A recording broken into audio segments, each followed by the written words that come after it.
What's up, everybody? We are back. So we're gonna do this. We're gonna do this right now. The MMA. Wait. What? We should let them know what the fuck we're doing. Let's do it. Tell them. All right. So, if you were with us last live stream, you should be with us. No, you say that a lot. No, oh, I do. I say man a lot. It's all right. Yeah, we got problems. Okay, if you were with us for the last live stream, you know. God damn it! Now that you pointed it out, you know we're doing this March Madness of the greatest fighters of all time going against each other, top 64 bracket. We're doing region number 1 for this. Bracket 1. This bracket 1 is very interesting. I'm more interested in the 4th bracket, but 1 is a great start-off point to this. We should point out we did make a substitution. We had enough pushback. We put in Lomachenko for Tito Ortiz. So Tito out, Lomachenko in. Yes. And that is actually this bracket too. I know. And I'm very happy about that. And I made it. God. Just go.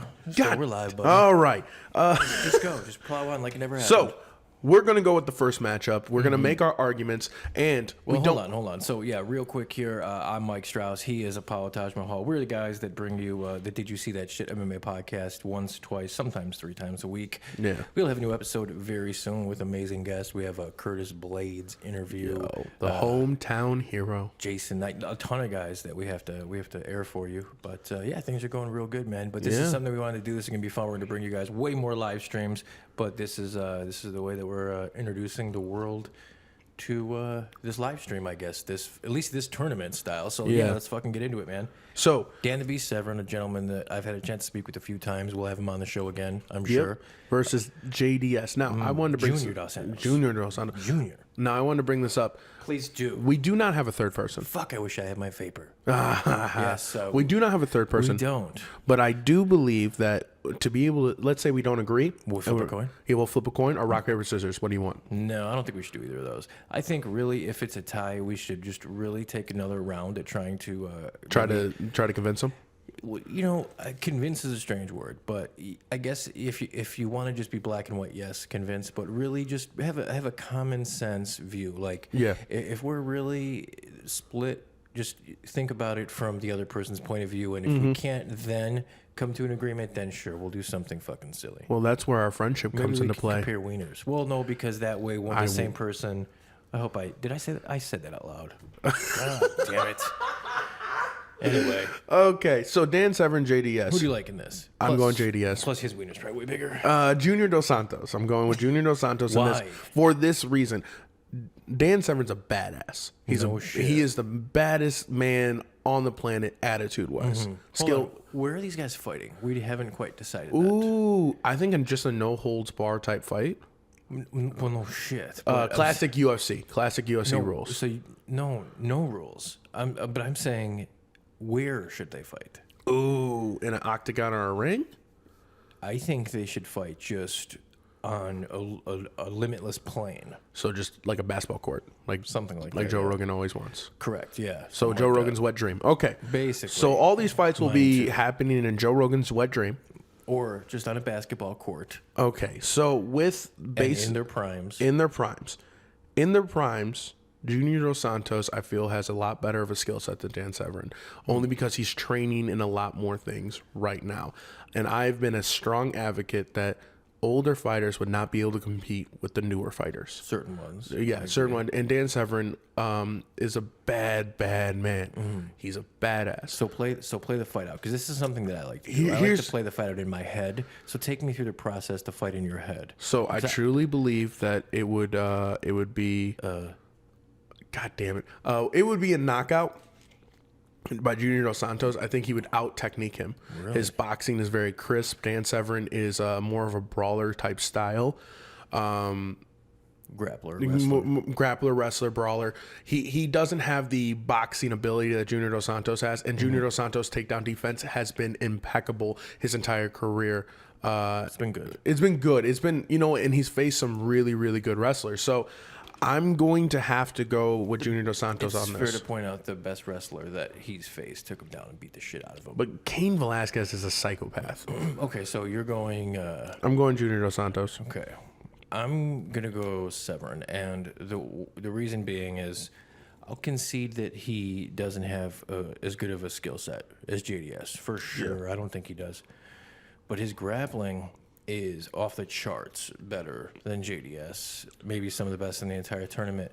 His wrestling is second to none, and I think he would overwhelm JDS. I think it would look a little something like this. I think the fight would start standing, and as Severn's done, he has over 100 fights in his career, documented. Oh, yeah, so, and it's like some 50 and like 60 and 20 or something like that. It's crazy. We don't know the exact record, but I think Severn would be able to, I don't think weather the storm is the appropriate terminology, but I think he would be able to dodge the initial barrage JDS could offer. I think he can get close enough, make it dirty, take it to the ground, and just do what Severn does.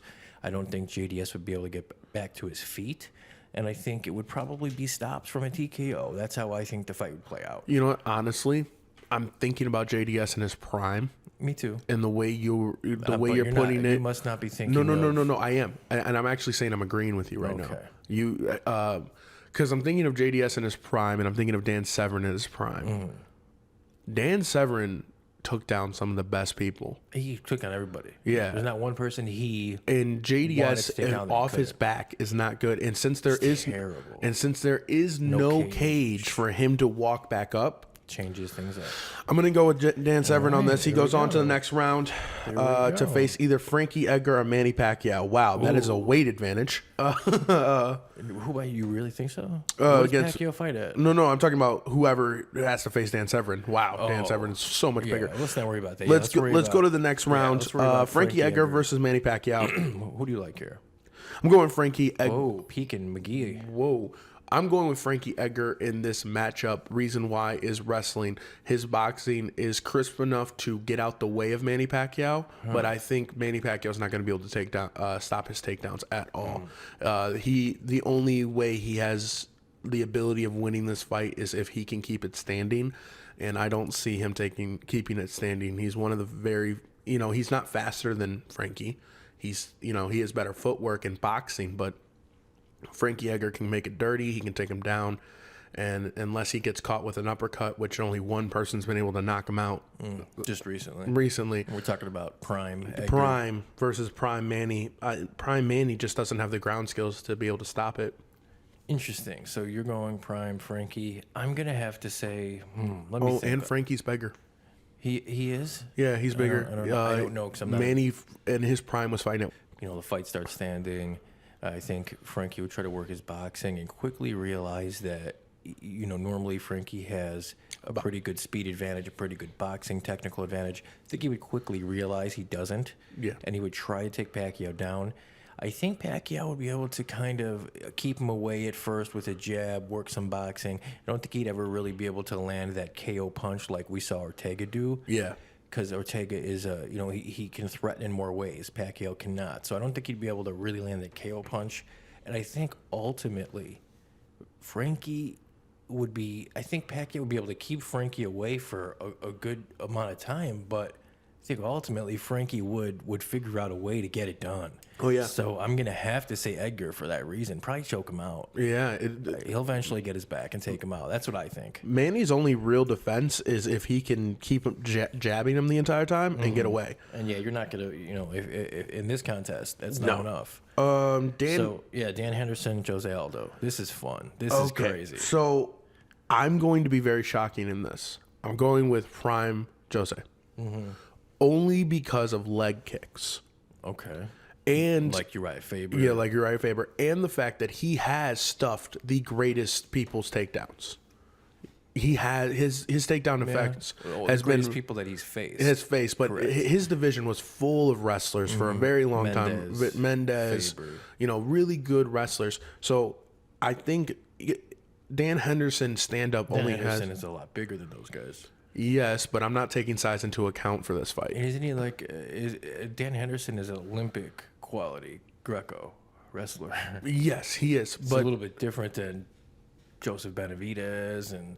Yes, but I feel because of leg kicks, it would slow. This is how I envision the fight going in my head.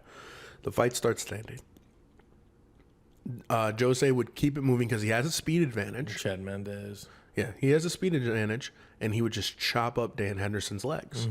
And that's what he was really good at. Dan Henderson obviously is going to stalk him, try to get him when into when you think prime Henderson, I think of Pride Henderson. Right after he won the all-weight Grand Prix. Yes. That has to be. Yes, but he was still very stiff back then. He was just starting to figure it out. Yeah, but he wasn't he really stand-up wise has always only had one weapon. The big right hand. The big right hand. And his stance, he's never a pretty good flying punch too.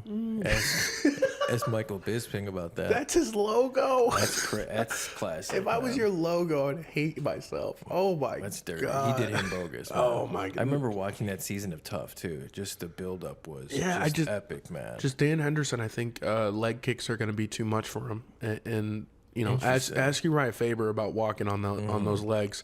So if I'm taking weight out of the equation, I'm not going to consider their weight difference in this fight, and just skill, and just what I've seen. I think Jose Aldo would chew up those legs. So you think? Let me ask you a question then. So you think Jose Aldo would be able to land enough leg kicks and chew up Dan Henderson's leg enough to the point where the fight would have to be over? I think he would then be able to take advantage. Or you think that would happen before Henderson would be able to land a counter right as he threw one of those kicks? Only because Jose is so quick. Because it only is going to take one for Henderson. Oh, yeah, it's going to take Jose.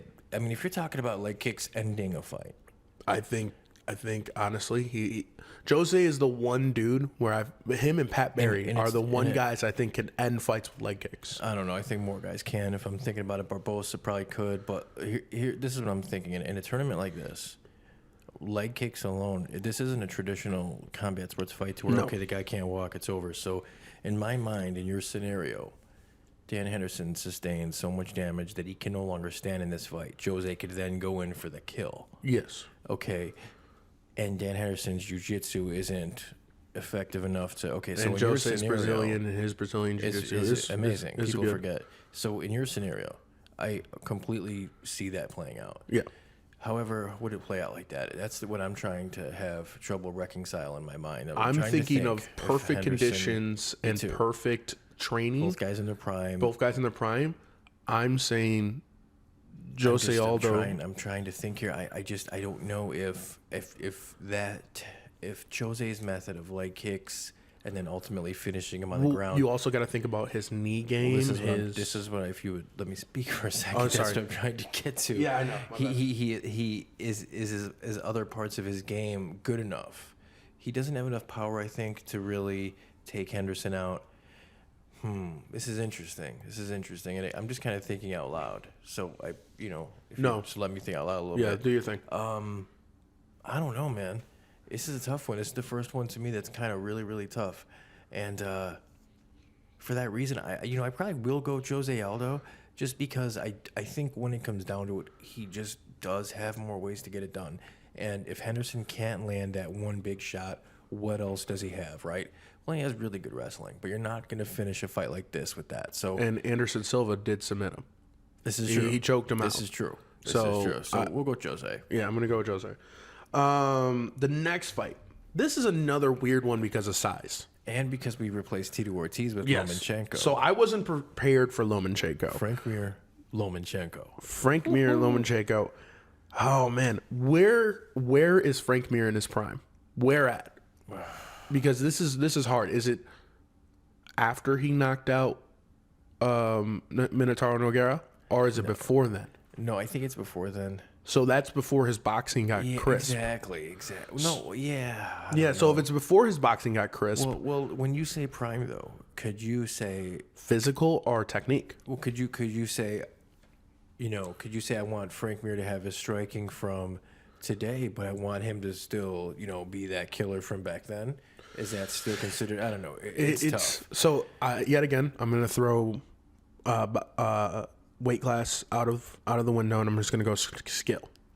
Lomachenko did wrestle. He grappled as a child. Mm-hmm. I don't know if he's good enough to stop Frank Mir from getting him on the ground, but I do know his footwork is impeccable. It's the best I've ever seen. It's insane. It's like watching a ballerina. It's terrific. If you've never seen Lomachenko, why are you watching this? Fuck you. Yeah, go watch. It's incredible. His footwork. It's beautiful. Lomachenko. That's who you're going with. I'm gonna go with him for this one reason: is he is a jack of all trades. He trains with T.J. Dillashaw. So he has seen the MMA style of striking. He does wrestle. He does do pretty much. His dad put him in a bunch of different things. If Frank Mir does get him on the ground, though, it's over.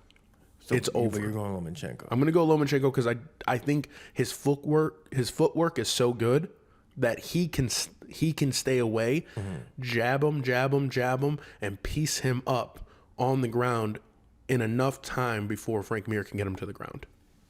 Yeah, I don't. This one's weird because I think Lomachenko, anybody even close to his size, I think he easily dismantles. Oh yeah.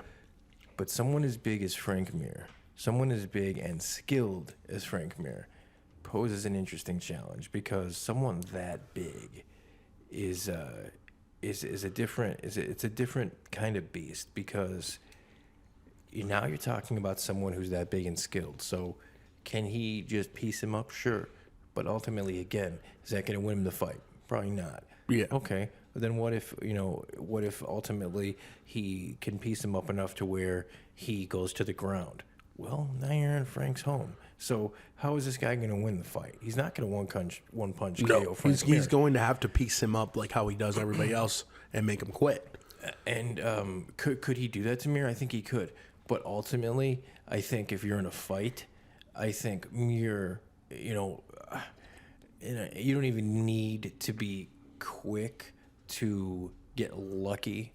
I think Mir would find a way to get. I mean, for God's sake, he freaking found a way to get Lesnar's leg and ankle hook. And I'm not comparing Lesnar's game with Lomachenko's game. I'm just saying, using that as to support my opinion here, which is Frank Mir. He's slick. I'm going Mir. And it has nothing to do with skill because I think Lomachenko is the far superior skilled fighter. I just think his size is too much to overcome. You're a big guy, right? So, and if for instance, and you're competent in some martial arts as well. Yeah. So if you were going against a guy that was 110 pounds, who had excellent boxing. Oh, I'm taking his ass down and I'm fucking him up. Like even if he was a far better boxer than you and he was so quick that you couldn't even but if you guys had a fight, his punches wouldn't hurt me as bad. That's what I'm saying. So I think ultimately I'm going Frank Mir because of that. So if we're gonna go with size matters, then yes, Frank Mir has to matter. If Frank Mir wins, but it's so hard because a lot of guys who I don't believe are as skillful or better fighters are so much bigger. You know what? Part of what makes him a fighter, though. So yeah, fuck it. I got to go with Frank Mir on this one. Lomachenko's just too small. He's too small. And that's me too. How about these guys? One of these guys isn't too small. Alistair, Overeem, Gegard, Mousasi. Gegard. Really? That was quick. Yeah. Gegard is skillful everywhere. His Overeem is too. Yes, but I've seen Overeem get he doesn't have a chin. Yes. He's never had a chin. And he's got fucked up by Chuck Liddell. He's gotten fucked up by Rampage. He's gotten fucked up by so many people. And yes, we can take into effect Overeem, because that's the person who would be here. Overeem, Grand Prix winner, dude jacked out of his mind, still got fucked up by Bigfoot Silva. So, well, when I think Overeem, I think Strikeforce. Like when he was fucking fools up in Strikeforce. But even then, I don't think he would beat a Gegard. But he still didn't have a chin. Yeah, so Gegard was in Strikeforce at that same time, and light heavyweight champ. And during that run, Gegard and Mousasi got taken down by King Mo. Nothing against King Mo; he's a great wrestler, but King Mo was essentially able to hump him, as Rampage said. And so Gegard has worked his, he's worked his takedowns, and Gegard has a long career, so when is his prime? I don't know. It's something you have to reconcile in your head. I know what I think his prime is. I would think pretty recently is Gegard's prime. Maybe his last fight in the UFC even. But I don't know, man. This is another one where you have a guy, even though he doesn't have a great chin, he's so big. But I do think Gegard would win, and I think it would go. I think they would probably. I think this fight would be boring, believe it or not, because I think these guys would. They respect each other's striking. I was gonna stay away from the word respect because I didn't want to say that word. I think these guys would kind of pussyfoot around You know, call it what you will. I love that you word. know, but I think these guys would take a long time, throw air jabs, and you know, I think eventually, I think Gegard is a talented enough striker. Overeem doesn't have a chin. No. A fucking mouse farted in my kitchen. Wait 2 hours when it hits the fucking Pacific time zone. If that's where Overeem is in California, he'll fucking get knocked out from it. Yeah. He has no chin. And Gegard has proved he does have a chin. And Gegard has enough power, I think, that if he puts one right where he needs to, he can, or at least put enough together. So I think Gegard would win this. Yeah. Yeah. If Gegard was going against a wrestler, though, I'm gonna say Well, we don't have to get into that. yeah, now. but that's later. Because Here's a couple wrestlers. oh yeah, this Pat Militich, Tyron Woodley. That's fucking. You know what's crazy about this too? Is Pat Militich was just on the Joe Rogan Experience podcast, and I've actually been in communication with Pat Militich for about a month now, trying to get him on our show. he has an awesome conspiracy theory podcast. I know, and I'm a conspiracy theorist. I used to have the Reality Roundhouse podcast. That's on hiatus right now. But yeah, we're going to have Pat Militich on very soon. But here he is. We're not going to play favorites. Pat Militich against Tyron Woodley. Oh my God! So prime Tyron. Woo. Probably right now. Right now versus before his surgery, Pat in his prime, which was when he was the champion, fucking guys up. Yeah, fucking guys up. Interesting. I'm going with Tyron. Tyron Woodley. I know. Convince me. Here's why. Tyron is his fight IQ is off the charts now, and in his prime right he has now. a very good fight IQ. Yes. So does Militich. Yeah, so does Militich. Tyron also, I'm not going to say he's a better wrestler than Militich, but he's a competent wrestler and grappler. He might be a better wrestler, but I don't know if he's a better grappler. I don't think he's a better grappler, but I think he is a competent grappler to where he could hold off or even, compete with Militich on the ground. Mm-hmm. His striking game and his power, Tyron's power and speed and ability to blitz in there. He leaps in. Leaps in. Woo. Easy for you to say. You can find our podcast.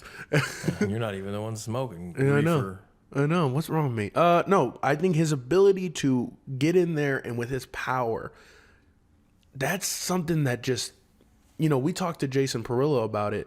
Some people are just God-given, born with some type of power that would fuck anybody up. Yeah, he mentioned Rafael Dos Anjos had just a ton of power. Yeah, so I really think Tyron, with his just God-given ability, and now that he is in his prime and his fight IQ is very, very high now, where before in Strikeforce it really wasn't. He honestly... he was still figuring it out. He was still figuring it out, but now they figured it out. I honestly believe Tyron Woodley, talent-wise, skill-wise, can possibly be one of the greatest welterweights of all time. How about them creating a totally off track here, but them creating an interim title with Colby and RDA, right? Man, we need a sound effect machine. I want farts all over that. Anyway, so you're going Woodley. I'm going Woodley only just from not a skill perspective, but I'm going with it from a legit just Tyron strength and speed. He has that advantage. This one's interesting to me because these guys are very similar in a lot of regards, right? You have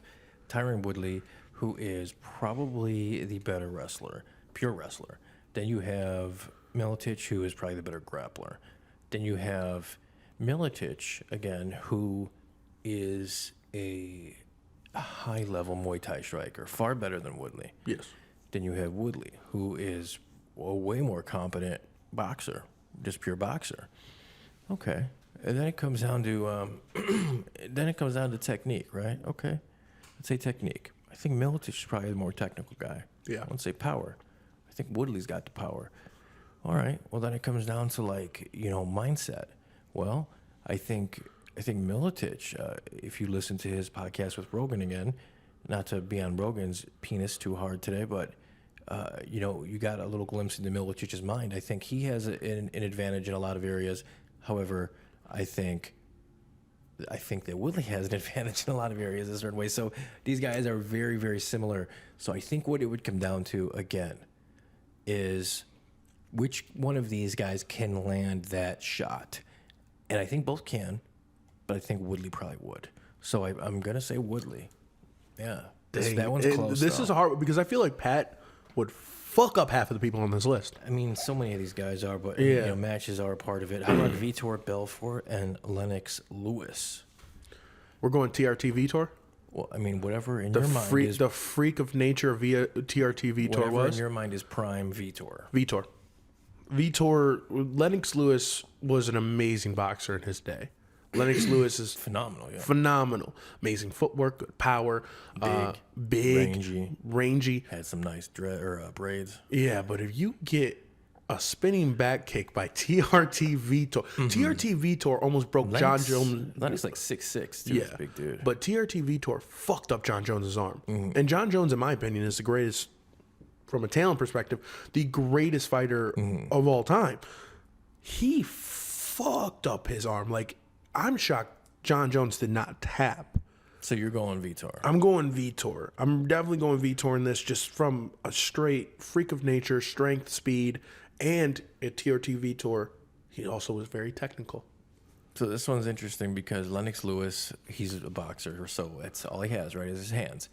Well, I mean, that's not all he has, but that's really what he's comfortable with using. So he's gonna have a great jab. He's gonna have speed. He's gonna have footwork. He's gonna have power when it comes to hands.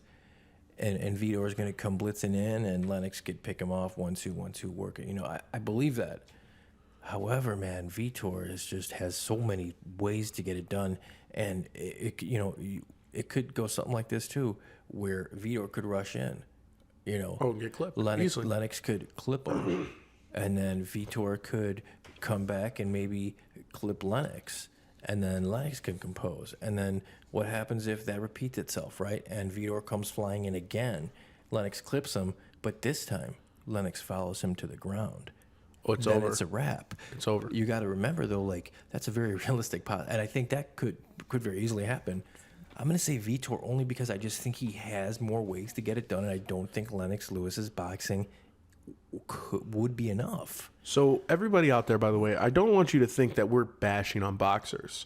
We respect the art and the skill of boxing, but when it comes down to a straight fight, and several boxers in this, I don't think. I'm going to choose again. I'm looking at this very logically. Yeah, and there's some boxers. Honestly, I believe Lomachenko. No, it's just a tough draw. We believe that he should, but because of Frank Mir's size. So I honestly don't start commenting being like, oh, boxers, you hate boxers. No, we love boxing. I love boxing. We have one more fight in this bracket, so let's get to it. Cain Velasquez, Mark Coleman. Kind of, in a lot of ways, they mirror each other. The godfather of ground and pound, Mark Coleman, against what we thought was going to be that next heavyweight to C-level Cain. Turned out to be Stipe. Yeah. Injury-free C-level Cain is a cardio machine and an overwhelming, has a lot more tools in his toolbox. Way more. And we saw Mark Coleman gas out. And I will say Mark Coleman at his prime. Mark Coleman's amazing. He is, but I remember when he lost his UFC heavyweight title. What was the guy's name? He had like a 4-9 record or something. He had a losing record. It was crazy. But basically what happened is Mark Coleman took him down and he just outlasted him. Mark Coleman gassed out. I don't remember. Cain Velasquez is not gassing out. No, Cain wouldn't gas out. Nor would I think this fight would go that long. Yeah. Mark Coleman is the godfather of ground and pound. He's not going to take Cain down and ground and pound him. And for that reason, man, I'm just going to go Cain. Cain's a great boxer. I'm going to go with Cain. I think Cain would knock him out. I actually don't even think this one would be that close. Yeah, no. Yeah. So that's the first bracket, bud. We did it. Wow. We did the first one. You know what? And honestly, we didn't have to flip a coin. We didn't even have to. Didn't even get too chippy here. No. Didn't have to choke you out. Nah. Yeah. The views.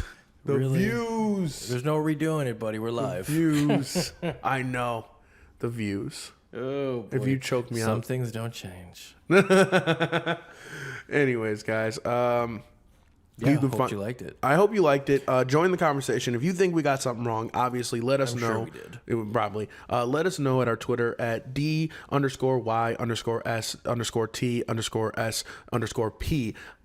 Just search "Did you see that?" shit? And then the orange smiley face that'll come up. Just follow that. If you want to if you just want to cuss me out, You can go find me at Apollo T Mahal on Twitter, Apollo Taj Mahal anywhere. Please if you just want to cuss out Mike, you don't need to do that. You could hit me up though, aka Straus21. Yep. Anywhere you can find us. Also, go to our website, didyousee.shit.com. We have an archive of all our stuff right there. Give me an email, Mike at didyousee.shit.com. Also, hit a like, hit subscribe. Guys, we are the fastest growing sports podcast out there. One of them. No, I'm not going to say that. You were way too humble. We have huge interviews coming up with UFC's Curtis Blades, Jason Knight. I mean, so many, honestly. We've recorded probably a half dozen already that we got to roll out here. We got a lot of shit we got to get to. So some video game content we're going to be pumping out. A lot of shit, guys. I'm going to be going to Bellator 197 in St. Charles, Missouri. Michael Chandler, Brandon Gertz, who we just had a chance to speak with. And then I'm going to Bellator 198 in Chicago here. And then, of course, UFC 225 I'll be at, covering all of those for CagesidePress.com. Yep. So go check us out. Hope you guys liked it. Hope you did. We'll be back in just after the weekend with bracket number 2. Yep. It's going to be a lot of fun. So